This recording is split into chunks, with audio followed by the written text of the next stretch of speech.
Okay, guys, sorry I'm late. Look, the trillion dollar man is busy doing trillion dollar man type stuff right now. So here it's happening. It's happening. They got Nova Mentis received the approval to start the phase 2A clinical trials for psilocybin for as a therapeutic for autism, Fragile X autism. Now, interestingly, the stock is. I mean, I thought the stock would be up, 50% at least. I thought it would be at 15 cents Canadian. But it's a case of buy the rumor, sell the news today, and you would know that. I got to plug my book. I got to plug the book. You would know that if you read the 10 bagger blueprint, because a lot of times the news gets baked in. Now, I didn't think this news was that baked into the stock, to be candid. I thought we would get a pop today. I thought we'd get to around 12 cents Canadian right now. I thought that's where we should be, 12, even 15 cents. So it's a positive. It's a positive. Again, if you read my book, 10 bagger blueprint, which you can buy on Amazon, you would understand why it's a positive. Because look, the reality is the markets are crashing right now. The markets are dropping. The NASDAQ, Dow, they're dropping faster than Bill Clinton's pants at an Arkansas farmhouse, okay? So people are panicking, right? It's the end of the year. People are trying to get their tax loss harvesting and all that nonsense. So if things are muted, otherwise the stock probably would have gone. But it's good. You know why it's good? Because I don't like to see these stocks get too far ahead of themselves. We want to kind of bring this up slowly. And as we get the data from the clinical trials, that's when the real fireworks start. So what you're seeing now is like, it's not even the appetizer. It's not even the appetizer. It's kind of like, when you go to like a really nice restaurant, they send you like a little thing. They say it's the amuse-bouche. They say, oh, compliments of the chef. They give you a little thing. They're like, it's delicious. It's like a little thing. So that's what that is. They don't even charge you for it. Why don't they charge you? I mean, nothing is free in life, but why don't they charge you for this? Because it's like, it's a little thing, right? So this is what you're getting here. It's a little dog biscuit. What we're having here right now in the market, it's just a little dog biscuit. This is like not even okay. So let's look at the charts, because again, the charts don't lie. Let me dive in here. Let's go on here. Okay. And you mean, great. Did you get the book? Did you buy 10 copies? 100 copies. A guy like you should be buying 100. Okay. So what's going on? Let's take a look at the Nova Mentis. I got let me pull up Nova here. Okay.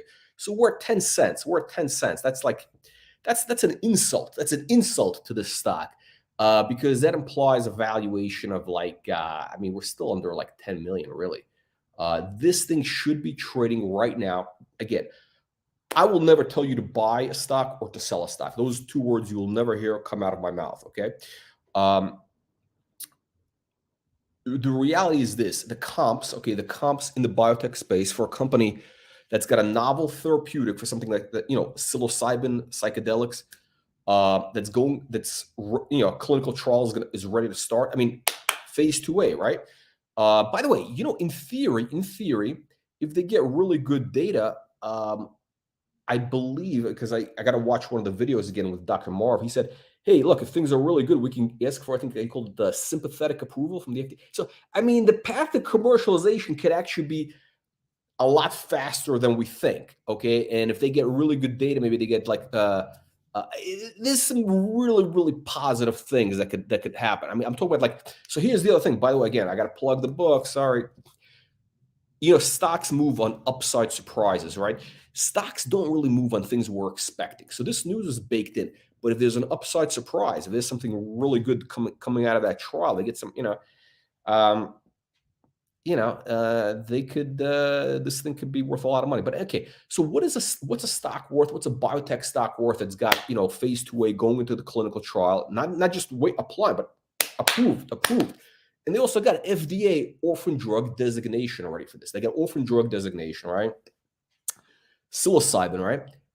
50 million, 100 million. So to me, I'm looking at this as at least 5x upside potential. So to me, I think we're at least a 40-cent stock minimum. And that's before the data comes out from the clinical trial. Now, again, if they get bad data, hey, it's going back to 5 cents if they get bad data. I don't think they're going to get bad data. So this guy's a pro. I mean, everything they've done here is it's incredible when you see this, because you don't expect this from a Canadian penny stock. This is not the type of stuff you expect. And by the way, that's why the stock is cheap. The stock is cheap. Again, you got to read the book. You got to read the book because people don't trust it. The stock is cheap because like, these guys are a bunch of, fugazis. This is like on the CSC, it's a 5-cent stock. The information is not, like there's not a lot of people talk. It's like one of these things, which is like the information is like imperfect. It's like imperfect, right? And that's the opportunity. That's why it's 5 cents. Otherwise, this thing would be, $5, right? Yeah, this thing it's really amazing. So by the way, let's look at the technical picture again. What is going on? We are in the 10-cent. Has it broken out? So it's in that zone where there's actually some resistance in this 10-cent zone because it hasn't been higher than 10 cents in the last year, right? So it's got to really break out, I would say, really to get people pumped up. It's got to go into the teens. It's got to get into the teens. Like they used to say in the commodity business, beans in the teens, soybean futures, right? The beans, soybean futures. I think they are in the teens now, but that was like a big thing because they were trading at like, I don't know, like $6 a bushel. What is it? Bushel, $6, whatever the number was. I forget what it was in the car, a long time ago. But yeah, so when we go into the teens, that's when the action starts. You know what? I'm getting a flashback, guys. I'm getting a flashback to CBDT. I am getting a flashback. Oh, there we go. We got another penny stock billionaire. Benjamin has bought it. He's waiting for it to come in the mail. Where are you? Are you in the US or Canada? Because this book is available actually worldwide. We sold a bunch, like a lot in Germany. So we get sold in Canada, in the UK, in Germany. It's amazing. I mean, we sold a bunch in Russia. I think Putin is buying copies so you can know what to do, with the money the guy's going to be making, right, from the oil, right? No, I'm kidding. We haven't sold it in Russia yet. I'm not against that. I'm a free market. I'm a capitalist. Free markets, okay? He's in the U.S. Shit. Okay. So, man, the book is going to come to you. You should have it hopefully in a couple of days. You know what you should do? Take a picture with it. Take a picture with the book. You know what? You got to do one of those flex pictures. So, I mean, a guy like you probably has got like a Lambo. You probably got the orange or the tangerine Lambo. So you got to do one of those things when you're sitting on the hood of the car, right, with a book like this. No, okay. But anyway, so this is we don't know. I think they have to. My understanding basically is that they start enrolling the people now. They probably have a good idea. They've been at this for a while, right? So, they had some other things doing. They were doing some other research. So they have, my understanding, again, I'm not speaking for the company. This is all unofficial. My understanding is they already have the patient population for Fragile X because they started doing some other research. If you guys remember, in the summer, they were doing some other stuff. They were doing some all sorts of studies. I think different studies, right? So they have access. They have access to the patient population, and this is a rare disease, right? This is a rare Fragile X. So I believe that they probably have the people, meaning that they can't tell them they know who they know who they have they know who the prospects are, right? So I don't think they're going to have any issues getting this thing cranked up pretty quickly. So I don't know when they're going to start. It could be I don't think it should take them more than a month. I don't think so. By the way, the people they're working with, they're pros. This is the guys who are making the capsules, the guys who are running the clinical trials. I shouldn't say guys; these are organizations. These are like real organizations. Okay, this is all cross the T's, dot the I's. This is like heavily regulated. And I think the other thing is they got to get. I think they need to get approval because it's a psilocybin is a what is it? It's a class what's a class 1 drug or whatever it is. So they need to get approval to do that for this. So it's probably going to take a month. Probably, I'm assuming. Again, I don't put words in my mouth. But here's the thing: this is a major milestone, and the market hasn't digested it. First of all, nobody's watching the stock today. There's nobody watching this. Look, I got 30 people on this live stream, probably another 50 wherever on Twitter, whatever it is, right? Nobody's watching the stock yet, right? I love those situations because, you know, again, if you read my book, you want to get into these things when nobody's watching them. You know when the time to get out. You know when the time to get out is. I talk about it in my book. The time to get out. I'll give you a hint. You know, it's when you go on a message form like CEO.ca, which is the World of Canadians, which is run by a bunch of leftist communists, whatever. It's a bunch of con artists. But when you see like all of a sudden, normally like a form will have like 5 people, whatever it is. But when you see all of a sudden there's 50 people in that room, and they're all pumped up. They're all excited. Hey, it's going to, this is life changing. This is the word they use, life changing. It's life changing. This is going to be, that's when you sell. That's when you sell. You got to sell then because that means everybody's in the stock. There's nobody left to buy. The only way a stock goes up is you got to have new buyers coming in, right? We need new buyers. I want those buyers coming in at 25, 30 cents. I don't want them buying now. I want them buying, at 30, 40, 50 cents, right? So the time to sell is, and this is, by the way, this is the sell signal. When you go on CEOCA and you see 50 people in that room and they're all, pumped up, that's the time. I mean, I'm not saying that's the moment, but that's the time when you want to pack that parachute. You got to pack that parachute and, keep your eye on where the exit is from the plane. You want to, jump. You want to jump because that's the signal. When there's 50 people in that room, they're all talking about, life-changing wealth and this thing is going to go to the moon. I'm holding on forever. I'm never selling. I'm holding for 5 years. It's going to go to 100, all that's because guys, you saw those conversations. You saw those conversations on, PKK, CBDT, all those stocks, right? All right, Mike, please, guys, please leave a review. Leave a review. Yes. This, the weird thing is, here's the crazy thing. It's kind of a weird situation. They're not really promoting it. Like, it's kind of like, this is the crazy thing. This stock is basically going up without any real promotion. By the way, what I'm doing, I wouldn't even call this promotion because normally we'd have the CEO. This thing is sort of like, this thing is like almost too real. This is the problem. This thing is like too real. It's like too legit. That's the irony of this. How many of these other mushroom stocks do you see getting Health Canada approval for clinical trial? And by the way, you know how much they spent to get here? How much do you think they spent to get to this point? This is the big thing. My understanding is to get to where they are right now, I think only about $2 million, $2.5 million Canadian, I think, which is like nothing because you see some of these companies. I mean, you guys know the mushroom space, the psilocybin. Some of these guys blew 30 million, 50 million. They're all going bust. They're all, NASDAQ going bust. These guys spend 2 million to get to the point right now. I mean, so they are running a very, very tight ship. I couldn't even get them to pay for the promotion. I mean, like, it's kind of like, I'm kind of upside down on this. Like, I bought into the private placement and, I gave them a discount on the promo. It's like crazy, but I'm happy because I'm basically, I'm up double, right? And by the way, I haven't sold a single share, not one share. And I don't plan to at least we got to get into the 30s and 40s. I think that's the fair price. So maybe at that point I'll consider it. But yeah, it's the, yeah. So again, I bought in the private placement. I got a lot of shares, right? I mean, you can look at the disclaimers. I don't want to brag, whatever. This all my stuff, by the way, is all fully disclosed. This is not some pump and dump bullshit, whatever it is. All my stuff is fully disclosed. Click the links in the disclaimer. You can see exactly because the SEC, they're very concerned with having promoters tell you exactly how much they got paid to the penny and how. Did you get stock? Did you do this? So I tell you whatever you want to know, everything. I got, the guy bought me dinner. No, I don't. Here's how much they paid for this. I bought shares in this. I bought everything is there. All the disclaimers are there.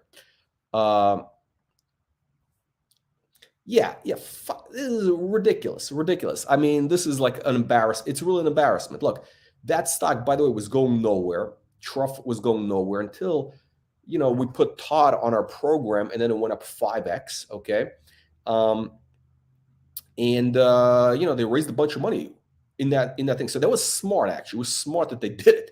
That was the one smart thing they did. Although probably the stock could have gotten higher if they didn't. But anyway, so that's the one smart thing they did. The guy's selling mushroom growing kits. What the hell is he doing with the money? Really, that's like a joke. I mean, I don't know what's going on. I'm kind of insulted And they haven't been promoting this. They've done nothing. As soon as they raise the money, like, oh, see you later. You know, hey, that's how these Canadian, a lot of these low life promoters are. You know, um,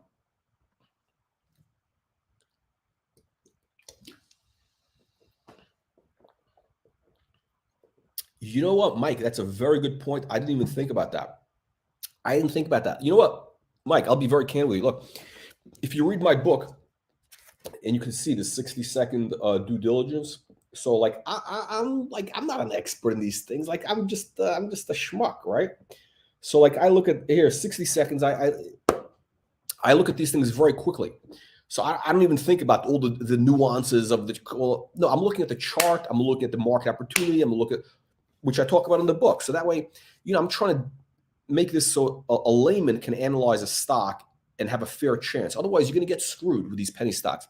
Look, most of these penny stocks, it's like public venture capital. It's actually worse than public venture capital because at least with public venture capital, you know, most of these founders, you know, these seed stage startups, they're mostly legit, right? They got an idea, you give them some money and, you know, okay. However, with these Canadian penny stocks, a lot of these Vancouver type guys, you know, they call it Scamcouver for a reason, right? Because, you know, these guys are professional. I don't want to say, you know, it's a legitimate scam. A lot of these guys are like legitimate scammers. When I say legitimate, I mean, they're doing it legally. They're doing it within a legal framework, right? That's the crazy thing. They're able to do it within, okay, hey, we disclose this, we buy the stock at this price, and that these guys just do the same rinse, wash, repeat. They buy the private placement, they run up a stock, they hire like some, you know, Greasy George and a couple of other guys, whatever, to, you know, promote it. But do you know how many of those deals I've turned down? I mean, there's so many of them. It's like ridiculous. I mean, these guys come to me all the time with these bullshit stocks that, you know, they buy up in a private place and they try to open it up at some crazy, ridiculous price. I'm like, come on, man, you can't. It's garbage, man. You got to read the 10-bagger blueprint. I mean, price is everything. You got to get into these stocks cheap. I'm not buying some bullshit company at a 50 million valuation that just started trading on the CSE that's got nothing. I mean, look at this stock that's trading out there, Verse, VERS on the NEO, which is a piece of shit that's being pumped up. I mean, this has got like I don't know, by the way, I don't know how they're pumping it up because that's got a lot of volume, but something is not right. It doesn't smell right. It doesn't smell right, especially something is not right because the people that you see who are promoting it on the front, those guys don't have any buying power. So I think either there is, you know, could be they got, I don't know what they're doing. It could be wash trades, could be phone rooms in Bangkok and Manila. I don't know. I'm not saying anything. I'm not saying it's a fraud. I'm not saying that, but it doesn't pass a sniff test. It's a 40 million valuation and the company's got nothing. They got like their sales are going, they got nothing. I mean, they're losing money. They're losing 20 million a year. So what is that company worth that's losing 20 million a year? And has got a technology that basically nobody wants to buy because the sales are good. It's worth a penny. It's worth nothing. It's worth garbage. So I don't touch those stocks. There's a reason I don't touch those stocks. Here, Nova Mentis, to me, it's a bargain. It's a bargain because you're buying this. I'm looking at the Warren Buffett idea. You're paying $10 million. Okay, here's $10 million. And the comps, you know, it's like, look at what the peers are trading at in the biotech world who have what they have. 50 million plus. That's all I look at, by the way. So I didn't even look at what you're saying because that is actually very interesting. Full approval with no conditions. I didn't look at all the paperwork. It's so Jonathan, whatever insights you have, please share more over here. Please share more over here.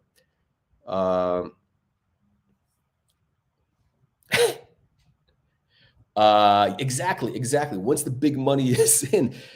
So our goal is to get into these stocks early, right? When they're cheap, when everybody hates them. And we want to get out when everybody loves them. You got to buy them when they're ugly, sell them when they're pretty. That's what I talk. Actually, you know what? That part I talk about in, I think I mentioned it, but there's a bonus chapter. If you buy the book and you go to my website, 10-bagger blueprint, we send you a free bonus chapter with all these like little expressions. So yeah, Truff. I don't know, man. It's very disappointing. We haven't heard anything. These guys are, you know, I mean, people got to put pressure on them. Really, I think like people really need to start. Like, you know, look, you know, everybody accuses me of like bad mouthing CEOs with this. Look, I mean, by the way, I'm kind of holding a bit of a bag because I exercised the option. It was a fucking disaster.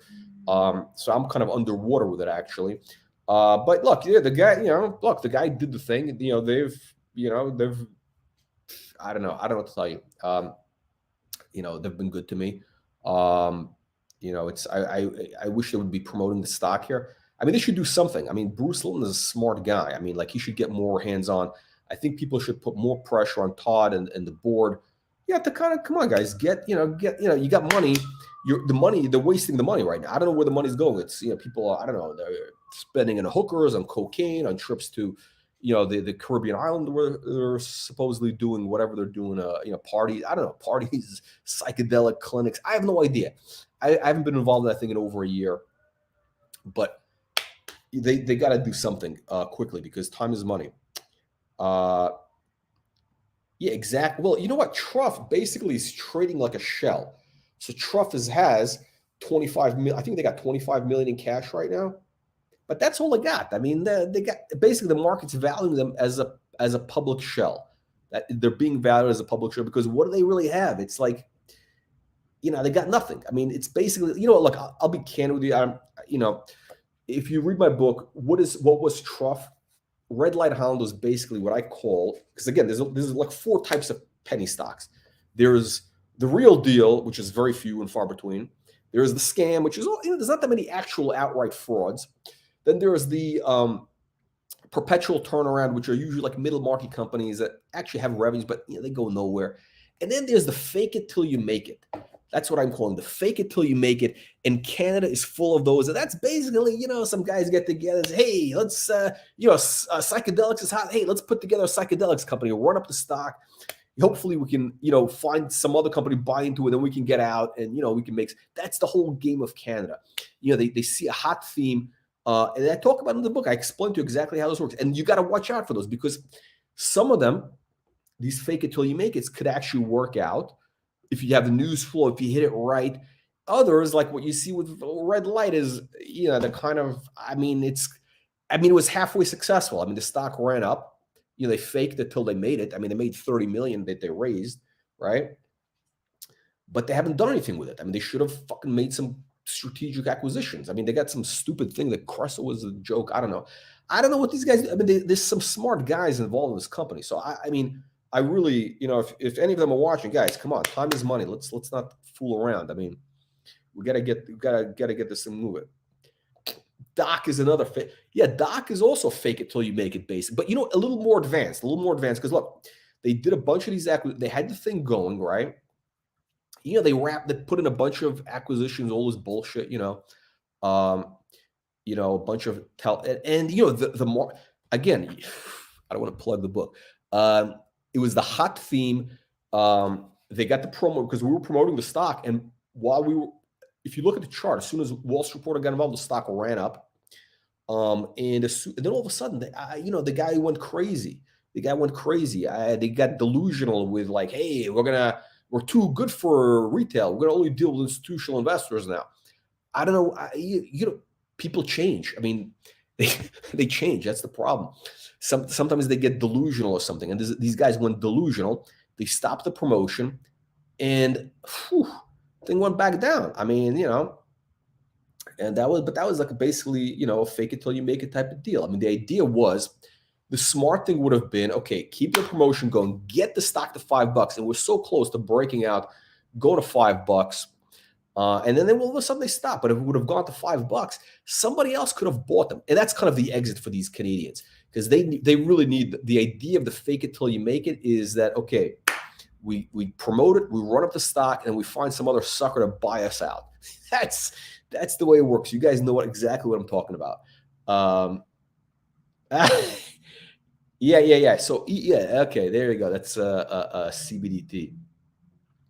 Fake meat companies. Yeah, you got fake. That's actually exactly. Yeah, look. Here's the thing. Empower Clinics. Empower Clinics is a class. By the way, I'm using the word fake it till you make it. I know it sounds like but it's the reality. Okay, you can call it whatever. I'm not diplomatic. I'm sorry, whatever. It's the reality. We know what it is. I just want people to understand it, and it can be successful. It's not a scam. It's not It's fake it till you make it does not mean it's a fraud. Okay, it's not a fraud. Everything is legit. It's just that these guys, they're basically look. Mark Cuban. You know Mark Cuban, the guy who's a billionaire, right? The guy on Shark Tank. He was in the business of fake it till you make it. His company, which was the one that made him all the money, was basically it was a streaming audio company. Fake it till you make it. Here's the crazy thing. Yeah, that was essentially bullshit. It was a bullshit. It was all bullshit. It was, and the whole idea was bullshit. That's why he, got the hell out of it as soon as it ran up, because he knew it was bullshit, right? He took it public. It was a hot theme. The guy's actually a great promoter. I don't think he's involved with stocks, but that guy was basically, he understands the game. He really understands the game, right?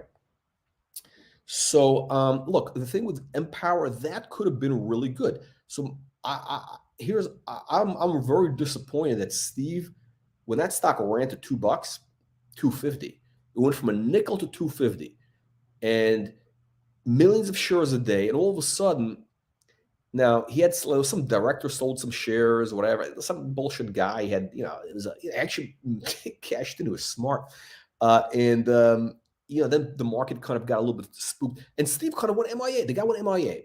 He went MIA. I said, look, we got to get you on the live stream because, we got to, otherwise people are going to think this is like a scam if the CEO is not out there explaining what's going on, right? Because it was nothing, right? It was just a guy that they bought a business from that sold stock. Who cares, right? But, the market, the retail mind. So the guy went MIA, but there were offers. I know for a fact that the guys were offering him $50 million, no questions asked, $50 million financing. And, companies were doing it. You saw how these guys did it. Just the way Red Light, Holland did it, Truff, all these other guys.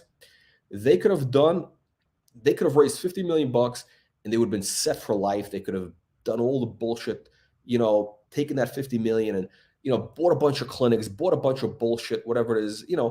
That's what this business is all about. Look, the business of the penny stock world, if you're really smart, is you create the momentum, you get the market, and then, once your stock is up, again, I have a thing in there. In my book, I talk about, hey, the stock is the tail that wags the dog. The CEOs that are smart, they understand this, right? They take advantage of it.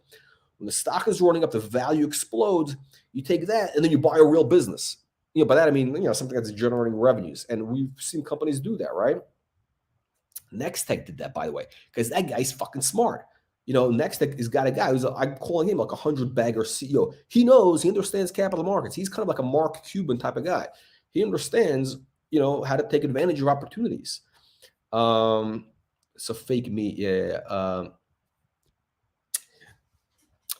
You know what? I should get some. Why? Yeah, I should have.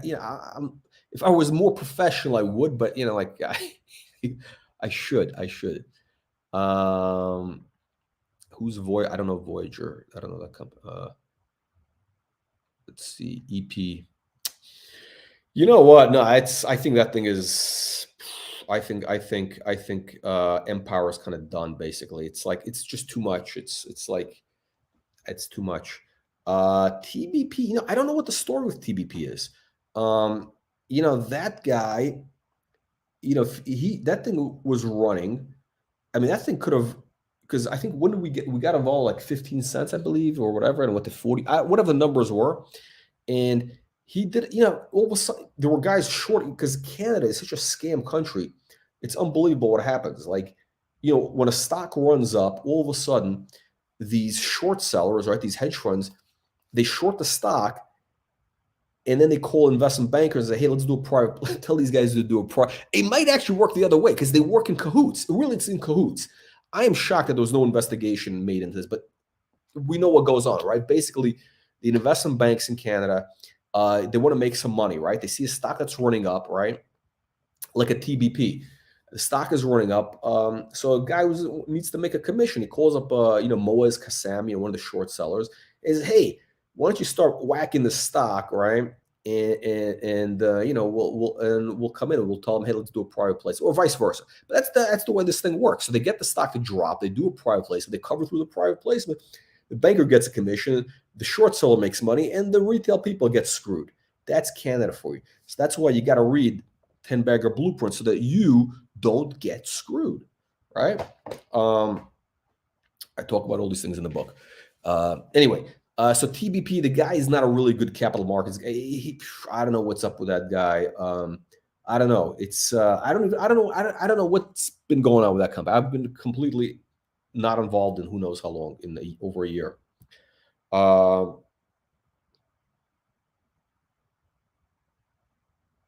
Comp 360.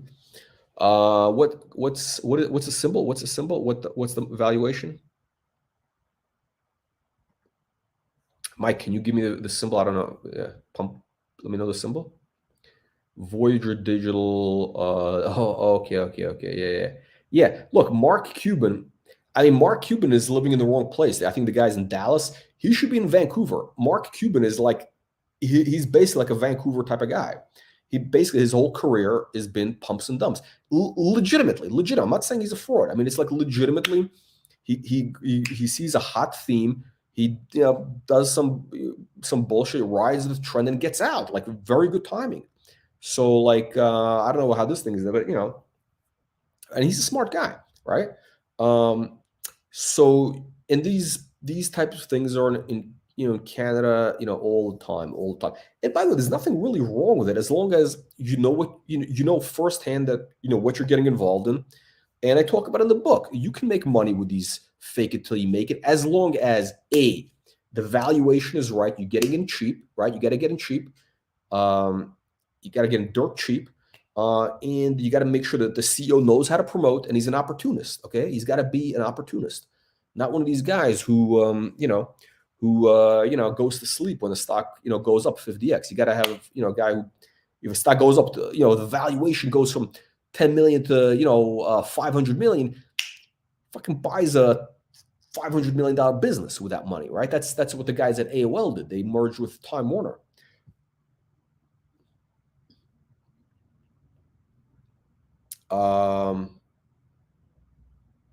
Exactly.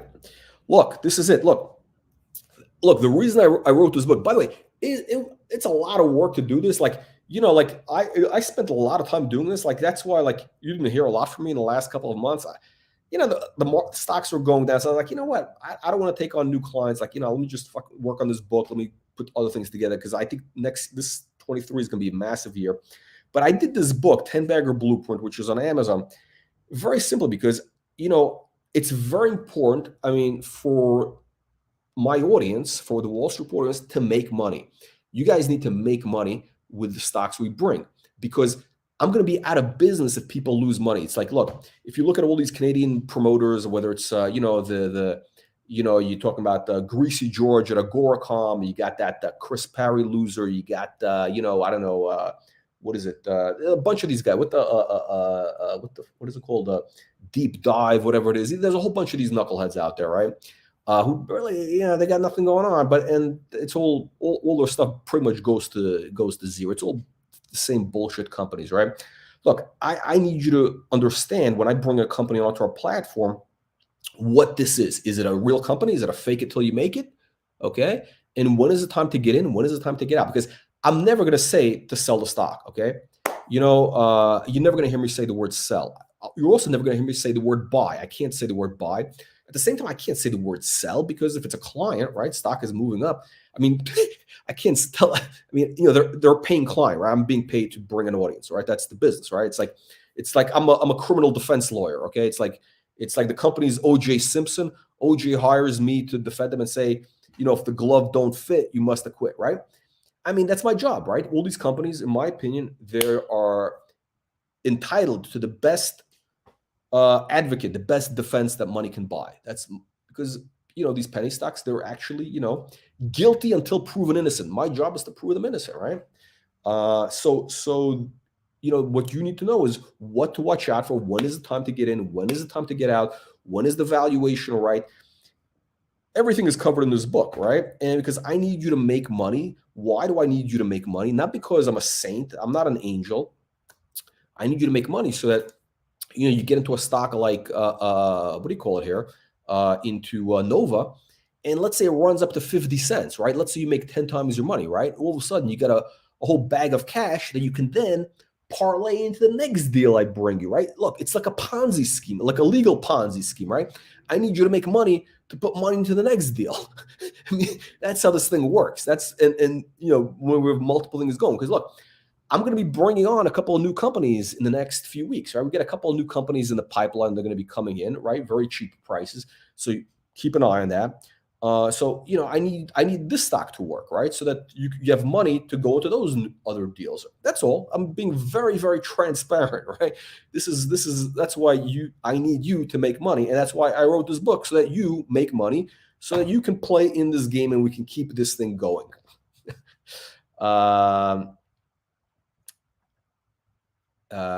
Comps. Yeah.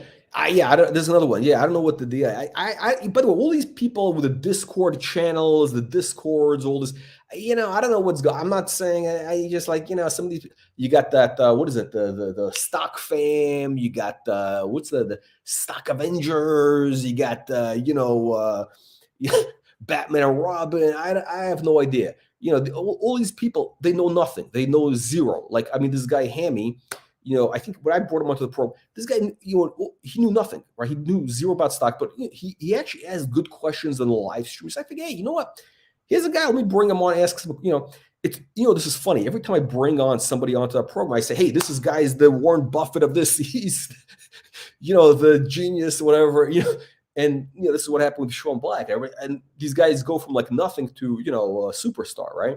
So it's pretty funny. But that guy knows nothing about stocks. I mean, the guy was like, I think he was buying banks or bonds or something. Like, he knew nothing about penny stocks until he found Wall Street Reporter, and then he made money with, I think, Next Tech or one of these other things. But look, a lot of these knuckleheads on these Discord channels.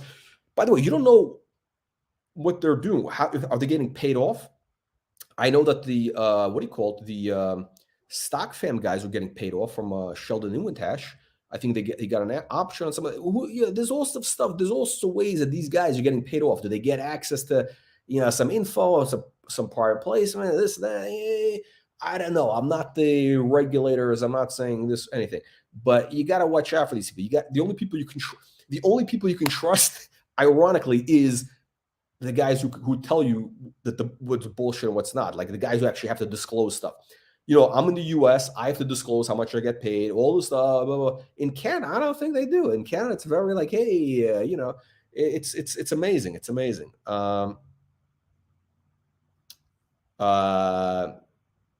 CMPS. Interesting. Yeah. So what's the valuation of Compass? Let's take a look. CMPS.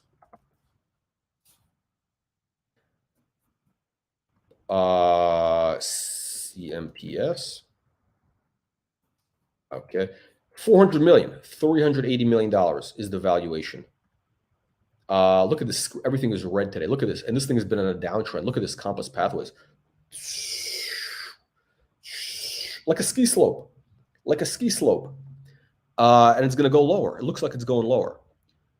But these guys, almost a 400 million valuation. I mean, I don't know. You know what? Hang on a second. I don't know much about them. I know they have some things like early stage. Jonathan, you have the data? Like, what do they have? What clinical programs do they have? Type it in the comments. Please share. Because these guys have basically a 400 million valuation. How much cash do they have? Maybe they want to buy Nova. Maybe they want to write a check for 50, 100 million. 100 million. Don't take back the 50, 100 million.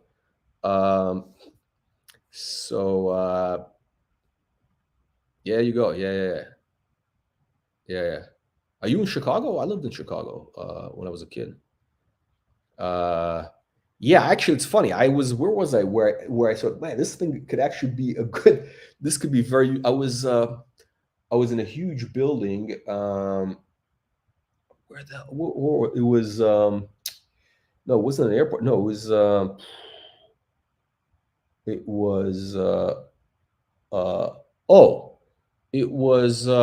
tell you what, it was an art fair in London, right? Huge place, right? It was actually not even that huge. I mean, some of these places are huge. This is a big place. And like, I'm trying to find, nobody knows where anything else, by the way. You can't ask people, the staff these days, because labor, nobody wants to pay people. So you can't ask directions anywhere. You can't go into Home Depot. And nobody knows anything, right? Nobody knows where anything is. But if I had the ARway thing, I would know, here's where this exhibitor is. Here's where the lunch is. Here's where the good food is. And I actually had a great meal. I'll tell you what, a great meal. It was a fish pie. I remember Bentley's. It's amazing what they did is they actually had a real restaurant in like a tent inside of a giant Bentley's in London, and they make a fish pie. I think it was delicious. It was delicious. Very expensive, but delicious. Anyway, but if they had this AR way, I would have gotten there without having to like waste an hour trying to ask, because everything is far away, right? Like, time is money. And that's like just one case. Imagine, by the way, and what's crazy is these people don't even have a physical ticket. Like I showed up, I said, hey, I want to buy, oh, we don't know, you got to do it online. I said, online? No, you got to, everything is smartphones, or the ticket, it's all smartphones. So if they give you the thing on a smartphone, you might as well have it. If you go to one of these trade shows or whatever it is, the tickets are on a smartphone now, right? Like I'm a Luddite, right? I don't like that stuff. I asked them at the desk, actually, how many people did you have to print out a paper ticket for? Because I didn't have this. They said like 2 people. There was probably 40,000 people walking in. So there's 2 people, me and some other idiot, right? But everybody else has got the smartphone, and it's a no-brainer for them to add this ARway application, and all of a sudden they can charge everybody else extra money to drive the traffic to their booth and the vendors and everything else, and that's just one little like thing. That's like a nothing. That's like a flea on an elephant's ass. I'm talking about like there's a CES. I'm here in Vegas. There's a CES show going to be starting in a couple of weeks. That's monstrous. It's a giant monstrosity. It's like 1 million square feet, 10 million square feet of who knows. Hugely useful for that. Yeah. It's a very interesting comment. The monetization could be very big. Yeah, exactly. Look, you got all these anonymous accounts. Everybody's like, everybody's like an expert. You have this guy, all these people on Discord. You have this guy. Who's this guy that was bad mouthing me for Wolf of Oakville? I mean, a guy who's like, oh, the Wolf. He's the Wolf. He's an expert. This guy's a nobody. I mean, he's a mooch bum. He's never made it in his life. He's basically trying to become famous by writing fins reviews of the financials, like, because he realized that most penny stock investors, they don't pay attention to this stuff, and they're not that sophisticated. I mean, not that you need to be you don't need any sophisticated. It's pretty simple. Hey, here's the P&L statement. It's not that complicated. Personally, I think the fins mean nothing when it comes to these penny stocks. By the way, I talk about that in my book, 10-Bagger Blueprint. I mean, it means nothing. It's like, because these are development stage companies. You got to understand this, because somebody was out there talking about, what were they talking about? Nova. Somebody posted a comment on Nova saying, oh, the company has a negative return. I mean, this is how dumb people are. They think they're smart. They punch up on Yahoo or whatever it is, and it gives them all the financials. A little knowledge sometimes is dangerous.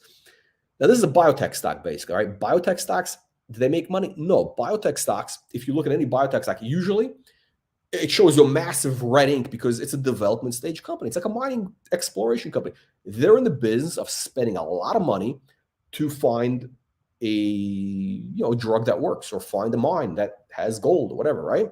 So they're going to lose probably 50 million before they get there, right? So they're going to show red ink. So this guy posts a comment, Nova Mentis has a negative return on capital. Negative return on capital. I mean, that should be the best. That should be the worst thing, because negative return on capital means like that's actually means that's completely meaningless. I mean, you want to say they're losing 50 million a month, that type of thing. That would be one thing. Negative return on capital. I mean, come on. Return on capital is a metric that's only applied to like blue chip stocks. That's how Warren Buffett analyzes. Is British Petroleum, is their return on capital? Is it 15%? If it's 20%, that means they could raise money and pay it 10%. People don't understand anything. The financials mean nothing. They mean nothing. You got to read the book to understand, because you're not buying a P&L story here. You're buying buy the rumor, sell the news. Okay, you're buying a concept, you're buying into a concept. I actually like companies that lose, that don't make money, that have no revenues, which is even better. By the way, guys, this is very educational.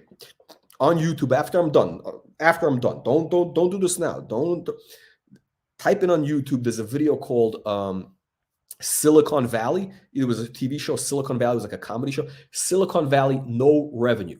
Type in Silicon Valley, no revenue. It's an episode. It's hilarious. It's hilarious. You'll understand. So the point of it is what the guy tells him, and it's absolutely true. What the VC tells the guy is, it's not what you make. It's not what you make. It's what you're worth. Okay. You don't care if the company makes, I don't care if Nova Mentis makes $100 million in revenues on Tuesday. I couldn't care less. What I do care about is, how much is the stock worth? Okay. Is the stock worth $1 billion or is it worth 10 million? That's all I care about. So for the investor, what matters is what the stock is going to be worth. Now, of course, long term, you got to have revenues, blah, blah, blah, blah, blah. But the reality is, companies that are development stage, they got blue sky potential. When they become real, quote unquote real, and they have revenues, then they get valued on those metrics. And it's hard. It's hard. You got to watch that video, Silicon Valley revenues episode, no revenues episode. It's pretty funny. Oh, yeah. No, this is a joke, right? This is a joke, I'm sure. This is a joke? No, it's a joke. Yeah, because I think that restaurant actually has been around 100 years. It's an old restaurant. And by the way, later I couldn't find the restaurant. I couldn't find it because it was it's located in this weird, the actual physical restaurant. It's it's in this weird alley off of Regent Street, in Mayfair. It's this weird alley. It's not on a main street, it's a weird street. And the Google thing the Google map, it doesn't work, whatever. So yeah, there's a lot, Mike, this is exactly the point. By the way, here is the irony. This is the irony. Let me tell you what kind of low life scumbags some of these. In Canada, it's all this passive aggressive behavior, right? So this guy who calls himself Wolf of Oakville, who wants to be this big hero. He actually, that guy, by the way, all these guys, the Stock Fam, the Wolf guy, the TS, all those guys are pissed off at me. The Penny Queen people, they're pissed off at me because I stopped promoting those stocks and those stocks went down. That's why CBDT, that guy got angry because, I'm not involved. The stock went down. That's the reality of what happened, right? And then maybe later on I said something about VSBY, that the CEO was a mooch bum not doing his job, which was to promote the stock. But anyway, but here's the thing. But that guy, a lot of these guys made a lot of money. Okay, I think this guy, this gerbil, the gerbil of Oakville, I'm calling the gerbil. That guy, I think he made money with CBDT. A lot of people made money with that stock, right? Look, people were sending me also gifts in the mail because they made so much. Millions of dollars, right? Their financials are horrible. They were horrendous. And the stock ran up. Now, if this guy's such an expert on finance, right? He's such an accounting expert. Why did the stock run up? There's no way. This is the thing. This guy is a moron. Now, he happens to be lucky because this has been a bad year. All these stocks are going down. So if he gives these bad ratings, I'm giving a 1 star, I'm giving a point. And of course, what he does is, if it's one of our things, is, because they're working with the Wall Street Reporter, the worst of the worst. These guys, they say, he's the worst. He's a terrible guy. He's the worst of the worst, right? Which is hilarious, right? What about, why don't they talk about Greasy George, who's pumping those stocks that are going to zero? Greasy George, look up, George Tsioulis, Agoracom on Google that name. Look at it. That guy actually did a legitimate fraud. It was actually fraudulent activity. 600 fake accounts pumping stocks. Not only was he ripping off his investors, he was ripping off the clients because the clients thought he had real people on the chat rooms, but it was all his employees creating fake accounts to pump up stocks. It's the brazen nature of this guy, and this guy holds himself out as Mr. a Puritan angel, whatever. I mean, it's the level of hypocrisy in Canada is ridiculous. And these guys, by the way, filed complaints with the TSX or whatever the BCSC. They're all filing complaints, and they were bragging later that we were filing complaints against this guy, and I had to hire a lawyer, send back letters, from base because they want to know, hey, is this guy getting paid? Yeah, here, look at my disclosure. Here's this, here's that. Goodbye, it's a pain in the ass, but that's part of the business, right? I mean, these guys are all big, tough guys, all, the Wolf guy, the stock fam guys are all, tough guys, except they don't show up on video, on live streams. They don't do live streams. They don't put their face anywhere. Maybe they might do a recorded video later. They can't handle the heat. They can't handle the heat, these guys, because they know they got nothing. They're a bunch of scammers, most of these guys. No, listen, Jonathan, the most important thing is, do they have funds for promotion? They got to have funds for promotion. They got to promote the stock. Everything else, I don't get. That's a joke, by the way. It's a joke. Okay. Yeah, no, seriously, Bentleys. It was really good. The dish was the fish pie. The fish pie, it was actually really good. I think they're in right in Mayfair, but it's like a weird street. You got to kind of it takes you whatever to find it. And by the way, I got a hint for you. This is what you do. Tell them, because they gave you a coupon. Tell them that here's what you do. You want a free glass of champagne? Tell them that you were at the Freeze Art Fair. You were at the Freeze. You were at Freeze in October or whatever, and you lost the coupon. Tell them you were at Freeze. You lost the champagne coupon, and you want the champagne. So they're going to give you the glass of champagne. We closed 10 cents. But Canadian, that's nothing. That's nothing, man. It should be at least 10 cents American.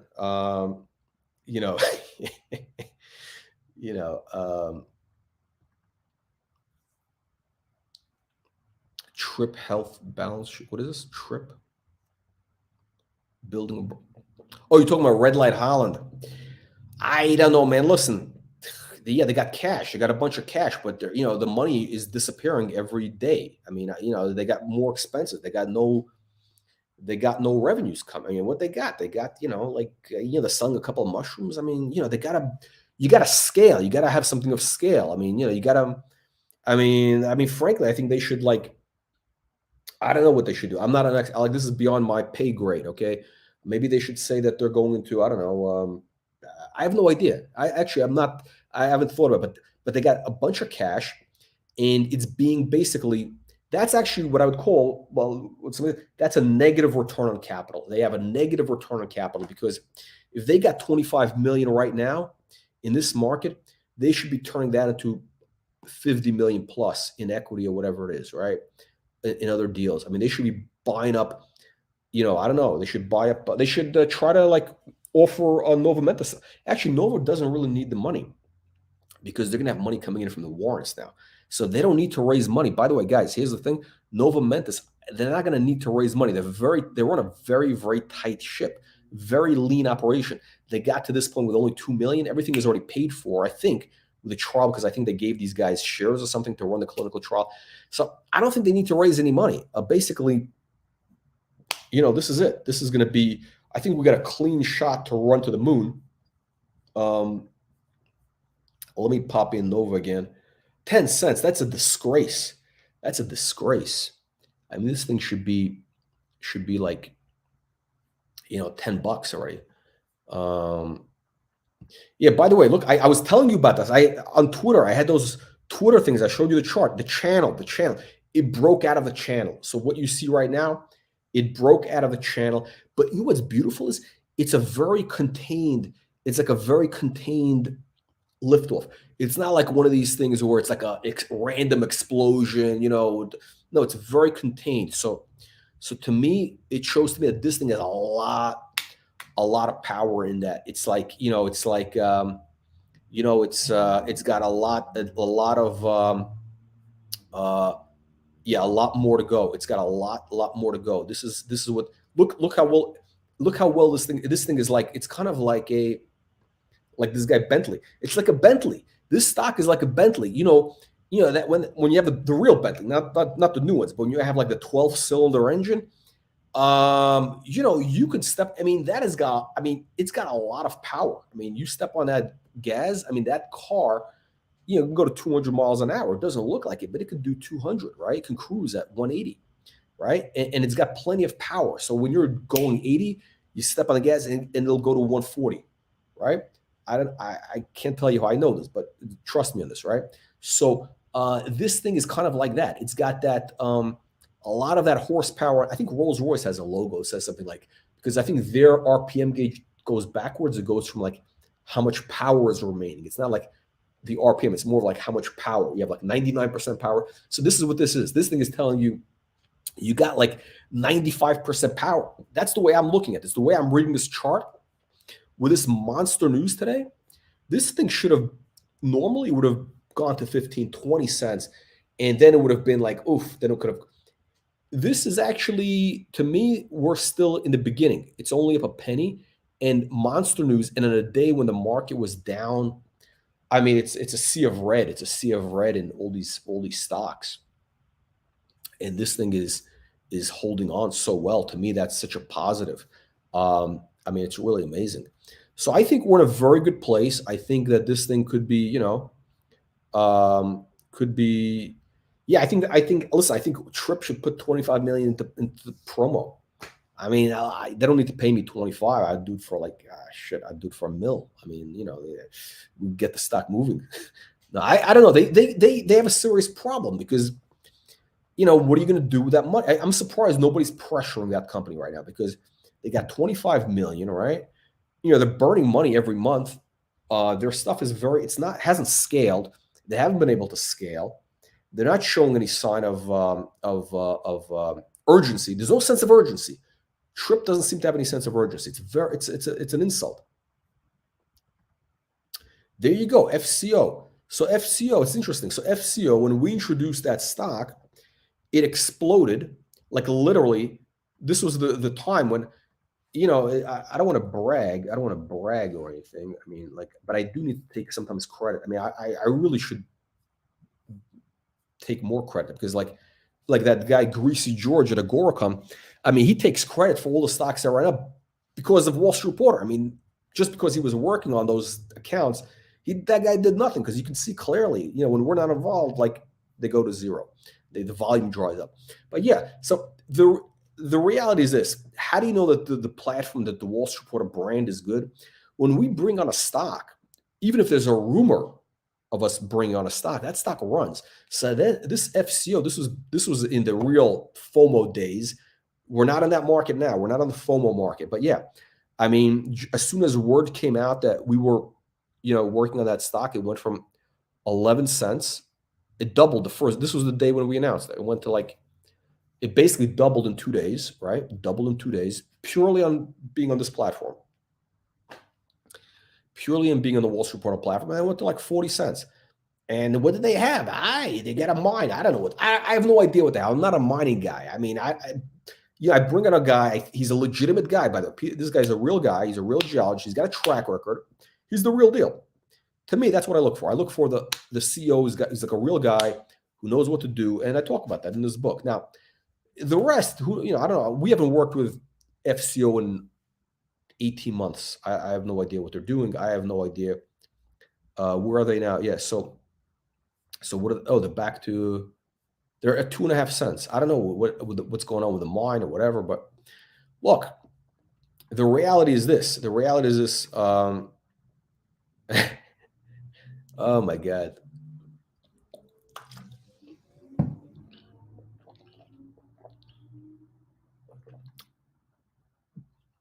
Yeah. Oh shit. I'm sorry. Yeah. Man, you got to pack the parachute. 10-bagger blueprint. Now, basically, look, in the book, the one thing I say, when is the time to sell a stock, right? The time to sell, first of all, I think when something runs up, when you've made triple your money, when this thing is like, you got 3 times, pull your principal out, right? So pull your principal out. So that way you're not worried about it. You can relax. You don't want to have because the way to make money with these things, you got to let them run. That's the reality. You got to let them run till they go like crazy parabolic, right? And the only way to do that is if you can't have scared money in that, right? So if a stock runs up to, it's a triple, you might want to pull out your principal and let the rest run because, that's how you make the big money. Yeah. So Nova, there you go. So Nova is 8 times. I guess, I guess, I guess that's like he's basically doing the performance wise, right? Like, delivering alpha versus the market, whatever. No, I'm looking for absolute returns, absolute, not relevant, not relative returns, absolute returns. We got to have 8 times, meaning like I want the Nova to be up, 800% today. That would be relative returns. Excuse me, that would be absolute returns, not relative returns. Yeah, look, this thing is, what's interesting is Nova didn't even trade that much today. Look at this. How much did it trade? I mean, what was the volume? The volume, nothing, 638,000, right? How much in the US? 229,000. By the way, the thing is also like we have like some stuff running in the US, and the problem is, a lot of these retail people, when they saw that the stock was halted in the morning, they thought, oh, it's a scam. It got halted in a bad way. Like they pulled it off the market. So if it wasn't, that probably would have had a run. But I think a lot of people watching it, they kind of, who don't know any better or whatever, in the morning, they probably got freaked out or something. Okay, Mike, there you go. This is the way I'm looking at it. 100 million is really where this thing should be at. 100 million for phase 2A trial. I mean, in a normal market, not in this bear market, but in a normal market, when you have a biotech company, they got a novel drug for phase 2 that's in phase 2, right? And they got something that looks good. Yeah, and they could have a 100 million valuation, easily 50, for sure 50. I mean, 50 million is like table stakes. That's just to get you in the game. 100 million is easy. So that would take it to $1. Oh yeah, that's the other thing. The U.S. the news didn't come out. The whole thing was kind of screwed up. This is like the worst week to put out this news. Not only is nobody watching the market right now, a lot of people are off already. I mean, is the U.S. open tomorrow? I'm not even sure. I don't know. Is the U.S. market, is the New York Stock Exchange? I don't even know if the U.S. market is open tomorrow. I think the market's closed tomorrow. So a lot of people are off. It's Christmas week. It's like the last week. It's like nobody's watching it. And then on top of that, you got a market that's dropping, faster than Bill Clinton's pants on an Arkansas farmhouse. I mean, the velocity of the drop, the waterfall velocity of what's going on with NASDAQ and New York stock, it's scary. It's very scary. I mean, it's like, it's because what's happening is, if you look, it's like the water, it's waterfalling now, right? Oh, this is my famous trend lines. Look, it broke down, and look how it's steepening. The decline is steepening. I mean, it hits that trend line. It hits the trend line, and it comes down. Hang on a second. Let me make this big. Let me get off the screen here. Look what's going on. Look what's going on here. So this just shows you how strong Nova is, because look at this NASDAQ, and this is the NASDAQ that's the bellwether for speculative stocks. You got these trend lines, which, by the way, I made those trend lines, I mean, a couple of months ago. It's still up here. And every time it tries to go to that second line that's in the middle, it fails. It can't even, and this time around, it couldn't even get it up to go there. The MACD is, I mean, this thing looks like it's going to like collapse, like implode, like it's like a snowball. It's like the NASDAQ is like snowballing into oblivion. But the good news, my friends, the good news is this: biotech stocks can do very, very well in this market. Now, the problem is it's going to be muted. So you're seeing it for yourself. Like if this was a good market, Nova would have been up. It would have been a double today, no question. If this was 12 months ago, Nova would have been up 15, 20 cents Canadian, especially if we had the CEO on or whatever. Yeah, it would have been up 20 cents. So it's going to be basically for us to get to, let's call it 50 cents. So normally, if we had really good news, it could be a $2 stock in a hot market. This time, because I don't see things getting better until March for the stock market. So if we get to $1, 50 cents a dollar, that's it. That's kind of the reality we're living in. Sometimes, God giveth and God taketh, right? CBDT. That was a gift from God, right? It went from a nickel to $2.50. A lot of people made money. That was a hot market. Now we're in the flip side of that. It's completely the reverse. It's like the reverse. The wheel of fortune. It goes up and down. Sometimes you're at the top, and then you're at the bottom. And then you're back at the top. So, we're going to have, I think, a tough market for a couple more months. It's going to get really ugly, but Nova is like a salmon swimming upstream. The salmon swims upstream. I think we're going to see that with Nextech also. Nextech was down a little bit today, but that company has got so much horsepower. I mean, that one, I believe we're going to have a massive move. And I think we're going to have I'm expecting to have at least 5 10-baggers this year. That's right. I'm expecting that we're going to have 5 stocks that are going to go up 10x in 2023. And that's where you got to get the 10-bagger blueprint so that you're prepared. You know when to get into these things. When we bring them onto the platform, you got to get in early. You got to get in when their valuations are cheap. My thesis for investing in Nova was valuation was like $5 million. Okay, so it's 10 million now. That's cheap. Valuation was only 5 million, so it's like free money, right? Normally it should be like 50 for a company at this level. You got big market opportunity. You got news flow potential. You got all those things lined up. Now it wasn't perfect because it wasn't quite perfect, but it had enough of those things, and it's a speculative thing where you got to balance it out sometimes. You got to sometimes okay, well if this thing on a scale of 1 to 10 is a 10, the other one it's an art to it. So where the market is open with an early close at 2 p.m. Oh man, yeah. Is that in America or is that worldwide? Is that in Canada also? I know the Canadians are probably going to look for an excuse to be off all day. You know what? Mike, you know what's going on. Okay, so you're like an informed investor. So you know what's going on. Okay, so I think the big risk, quite frankly, and this is a high-class risk. This is a first world problem. It's a first world problem if they get bought out too early at a 30, 40 million valuation, which would be 40 cents approximately. You know what? You never know with these guys. I mean, if they get some good data, because look, these things, it's kind of like a poker game in a way, right? It's a poker game. Because let's say you're in the clinical trial, right? Let's say we're in February, let's say we're in March, and you get some really good, promising data early. Stock blows up, right? At that point, some of these other guys who have cash, some of these farmers are going to look and say, shit, these guys, it's a penny stock, right? They don't have enough cash to go all the way to commercialization or whatever, right? So maybe it makes sense because it's a trade-off, right? Sometimes it's a trade-off. Do you want to take a shot? Do you want to go all the way to phase 3, which is a much bigger trial? It's not 10 patients anymore. And all of a sudden you may have hundreds of patients.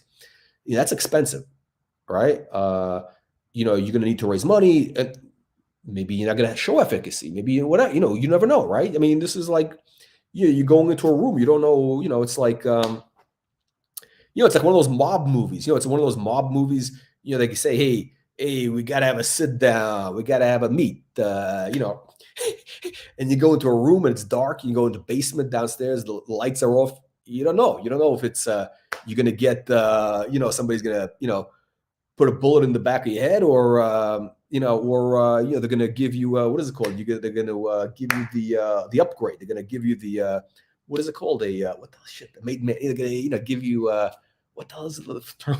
Yeah, so you don't know, is that a promotion or a demotion, right? You don't know with these clinical trials.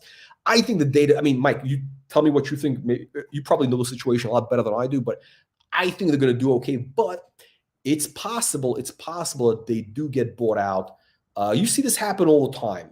You see this happen because these guys, basically the board at some point needs to make a decision. Do we try to go all the way? Do we try to raise capital? Or do we, take our chips off the table, cash out while the going is good? I don't know. Because in theory, I mean, look, in theory, if this thing is good, it could be $1 billion business. But to do that $1 billion business, you got to raise 100. It's trade-offs. Everything in life is trade-offs. Market is open tomorrow. Okay, market till early 2 o'clock.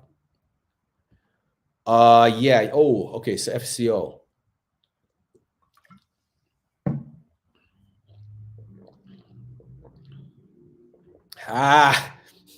No, I hope next thing doesn't go down. No.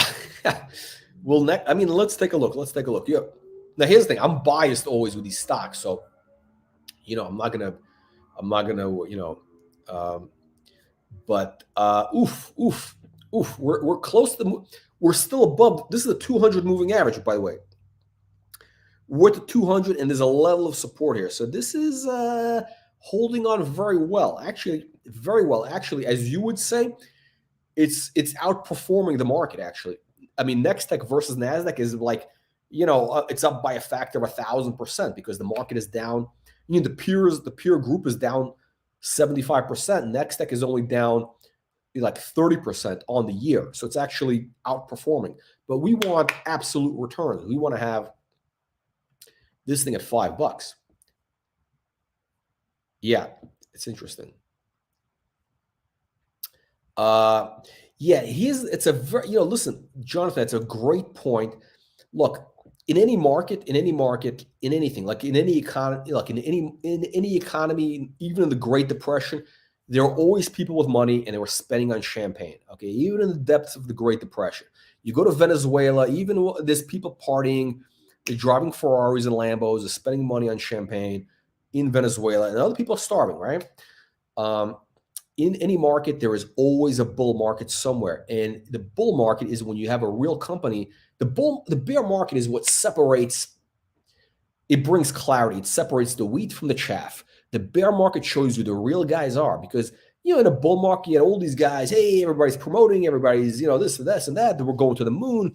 Everybody's happy to talk to investors. Everybody's, all happy. As soon as the market turns, where are these guys? They're all MIA. We haven't heard from them.